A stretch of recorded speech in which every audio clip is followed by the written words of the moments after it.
ሰላም ወዳጆቼ እንደምን አላችሁ?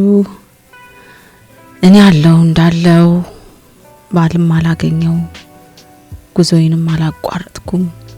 ዛሬ ሁሌ ሻይ ቡና የምልበት ሲልቨር ስፕሪንግ አካባቢ ቁጭ ብዬ ስለ ህይወት፣ ስለ ስራ፣ ከምንም በላይ ስለ ፍቅር እና ስለ መጨረሻ ያሰላሰልኩ ነበር።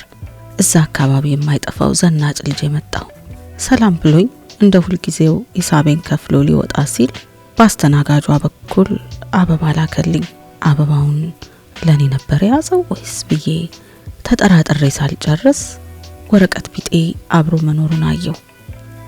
እንዲህ ይላል: ብዙ ጊዜ አይችሻለሁ፣ እንደኔ ብቸኛ ነሽ። እባክሽ ካልጠፋ ሰው ብቸኛ የሆንሽበትን ጉዳይ ተገናኝተን ብናወራ ይላል። መልካም ነው። እዚህ አካባቢ እንደማየው ትሁት ቢጤ ነው። አስተናጋጆቹም ጋር ጥሩ ግንኙነት አለው። ያው ወንድም በተመለከተ አጋጣሚ ማባከን አልፈልግም። ገመናይን ታውቁት የለም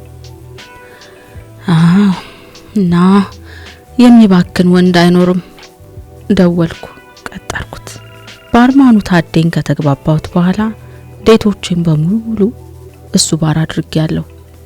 በርካታ ገጠመኞችን ስለሚያወራኝ አይደብረኝም። አንዳንድ በየባሩ ሴት ሲያዩ ስልክ እያሉ የሚያስቸግሩ አይነት ወንዶች ሲጠጉኝ ፊት እንዳልሰጥ አስቂኝ ምልክቶች ይሰጠኛል። እንደ ዝንብ እሺ በይ ይላል። በሌለ ዝንብ ብቻ የመረጃ ማዕከል ሆኖልኛል። ታዴ ሊከር ስቶር ደርሼ ልምጣ ብሎ እንደወጣ ሸበላው ከማቀው በላይ አሸብርቆ መጣ። አስተናጋጆቹን ጠርቶ የተለመደውን ሙሉ ቦትል አዘዘ። አስተናጋጇ በስህተት እሱ የማይጠጣውን ደረጃ አመጣችበት። ስሚ፣ ከመቼ ወዲህ ነው ይህንን ቺፕ መጠጥ ስጠጣ የምታቂ? ይህን ኪችን ስጫቸው፣ የገነተረ ስጋ ይጥበሱበት። ታዴ የለም፣ የት ሄደ? በቶሎ ቀይሪና አምጪ፣ በእንግዳዬ ፊት አታዋርጂኝ። ባልጠበቅኩት ንግግር ወይም ግርግር የጀመረው ምሽት ቀጠለ። ሸበላው ያዘዘውን ውድ መጠጥ ባለመጠጣቴ አዘነብኝ።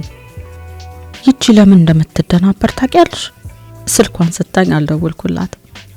በዛ ላይ ከሷ የምትበልጥ ቆንጆ ይዘሽ ስታይ ነቅላ ነው እያለ እዛ ስለሚሰሩ ሴቶች ይተርክ ጀመር። አብዛኛው አላሳመነኝም። ይባስ ብላ አስተናጋጇ ጠረጴዛውን ስትወለውል መጠጡን ልብሱ ላይ ደፋችበት። አበደ። ከላይ እስከታች የለበሰው ልብስ ስንት እንደሚያወጣ ይደምር ጀመር። ይህኔ ታዴ መጠጥ ይዞ ገባ። ሁኔታውን ተረድቶ ሸበላውን አረጋጋው። ይቅርታ የኔ ቆንጆ፣ ሁሉንም ላንቺ ስል ትቼዋለሁ።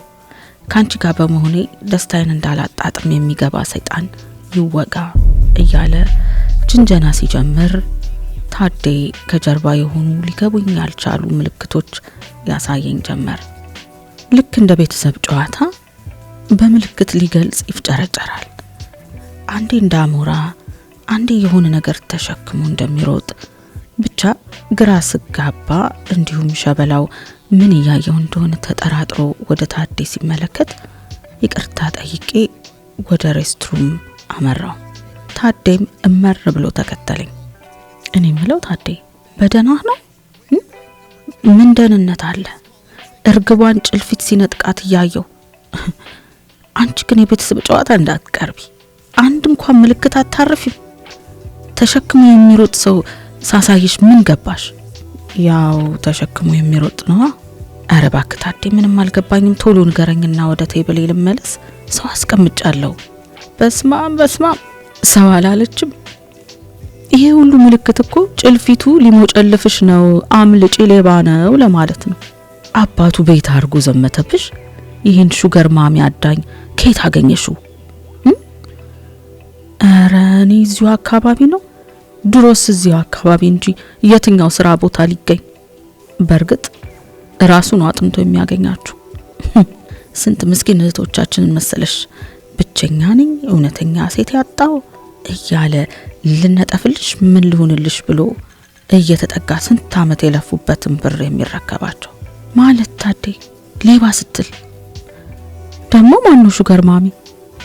ታዴ ደነገጠ። ኖ አንቺ ሹገር ማሚ ነሽ ማለቴ ሳይሆን ልጁ ደህና ሰራተኛና ገንዘብ አላቸው የሚባሉ ሴቶችን አዳኝ ነው ለማለት ነው እንጂ አንቺማ ገና እንዴ ምን ነካሽ? አይ ታዴ ራስ ሲመለጥ አይታወቅም እኮ ምናልባት ሹገር ማሚ ደረጃ ደርሼ ይሆናል። አራራ የሰይጣን ጆሮ ይደፈን። ግን ታዴ ሴቶቹ አብደዋል እንዴ የለፉበትን ብር የሚያስረክቡት? አሄ ተይ ፒኪሻ ተይ ጨርሼ እንድናገር አታድርጊኝ። ልጁ በዚህ ዘርፍ ማስተር ያደረገ ነው እኮ። አሁን አንዷ ስትነግረኝ በቃ በጨዋታ ስንት ዓመት አሜሪካ እንደቆየች ገቢና ስራ እንዴት እንደነበር ካውጣጣት በኋላ 2 ቤት መኖር የወጪ ዕዳ ነው፣ አብረን ተጠቃለን ለወደፊታችን ብር መቆጠብ አለብን፣ በዛ ላይ ናፍቆትሽን አልቻልኩም ብሎ እሱ አፓርትመንት ዘው። ልጁ እኮ ሲጀመር ቤት የለውም፣ ከአንዷ ቤት ነው ትራንዚት የሚያደርገው። በመሃል ከጠፋ ጓደኞቹ ቤት ክራሽ ያደርጋል። ብቻ ስትነግረኝ በቃ ገላዋን አጥቦ ምግብ ሰርቶ እግሯን እያሸ አናትሽ ላይ እስኪ ቅባት አርጊ ደክሞሻል፣ ራስ ሲያርግሽ ወገብሽን ልሽሽ በቃ እያለ እምነቷን በቁጥጥር ስር ያውላል። እሺ ምን እሽት ያለሽ ቢኪሻ? ሴት ልጅ አንዴ ካመነች በቃ ስትነግረኝ እሱ አንድ ነገር አያወጣም። ቤቱን ሞልታ ሁሉን ነገሯን ከፋፍላ ጭራሽ በየሳምንቱ ወይ በየ15 ቀን አንዴ የሱ ቤተሰብ ውስጥ የሆነ ድራማ አይጠፋም ገንዘብ የሚያስልክ። ወይኔ እናቴ ሆስፒታል ገባች፣ ወይኔ ወንድሜ እንደዚህ ሆነ፣ ወይኔ እህቴ እንደዚህ፣ ወይኔ ወንድሜ እንደዚህ ሆነ፣ ወይኔ እህቴ እያለ ድራማዎች እየፈጠረ ገንዘብ ይቀበላታል። በመጨረሻ ይች ልጅ የቋጠረቻት ገንዘብ አለቀች። አጅሬውም ላጥ ብሎ በለመደ እግሩ ወጣ። በቃ ማለት በቃ እስቲ ምን ታክስ ሪተርን እንዲያደርግላት ፊት ለፊት ስታየው ትጮህበታለች። ሰው እንደብድ ያያታል። እሱ ሲጠየቅ ሩሜት ነበርን አላስኖራለችኝ፣ ጩኸቷን እንደምታዩት ነው ይላል። እኔም ከ2-3 ሴቶች ስሰማን ያረጋገጥኩት ወይ ታዴ አረ እግዚአብሔር ይስጠው አተረፈኝ። ግን ሴቶችዬ እውነት እንደ ታዴ አይነት ወዳጅ ያስፈልገናል። አስቡት እስኪ እንደዚህ አይነት በውበት የታሸገ መርዛማ ፍጡር አገኘው ብለን የምንገባበት ጦስ። በስመ አብ ወወልድ ወመንፈስ ቅዱስ። አመለጥኩ።